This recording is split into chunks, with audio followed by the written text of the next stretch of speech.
আসুন বন্ধুরা, আজকে পরিচিত হই কিছু রাত জাগা ভাইয়াদের সাথে আর কিছু চুলকানি আপুদের সাথে। তারা আমার বিড়ালের ভিডিও দেখে প্রচুর পরিমাণে হিংসা করে। এদেরকে আর কি বলা যায় আপনারাই কিন্তু বলে যাবেন।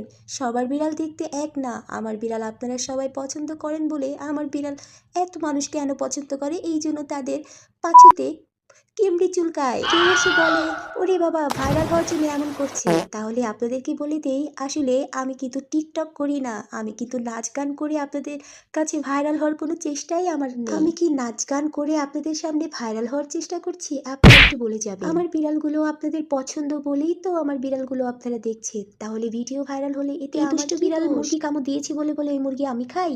আমাকে বলছে আপু এই মুরগি কি আপনারা খাবেন? ছি ছি। তাহলে আপনাদেরকে জানিয়ে দেই এই 15 কেজি বিড়ালের মুরগি কিন্তু এনেছি। এখানে 15 কেজি বিড়ালেরই মুরগি আছে। এত যদি চুলকায় তাহলে চুলকানির ওষুধ খান ভাই ও বোনেরা, ভালো থাকবেন। আর রাত জাগা পাখিদেরকে বলছি ভাইয়ারা আপনাদের যদি রাতে ঘুম না হয় তাহলে অন্তত বিড়ালের ভিডিওগুলো দেখবেন না। আপনারা কিন্তু মানুষের কোনো নোংরা ভিডিও দেখবেন, তাহলে হয়তো আপনাদের রাতটা ভালো কাটবে।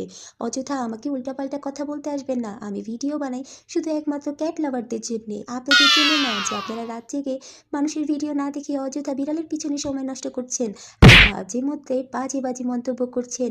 প্লিজ বিরত থাকবেন আমার ভিডিও থেকে। মনে রাখবেন আপনারা কিন্তু বিড়াল না, বিড়াল তো বিড়াল আর আপনারা তো মানুষ। তো মানুষ আর বিড়ালের ভিতরে একটু পার্থক্য করার চেষ্টা করুন। আমরা বিড়ালকে সন্তানের মতো লালন পালন করি, কিন্তু আপনারা কিন্তু অন্য চোখে দেখছেন। আমি চাই না আমার বিড়ালকে কেউ এমন চোখে দেখুক। ছি ছি, কি লজ্জা কি লজ্জা।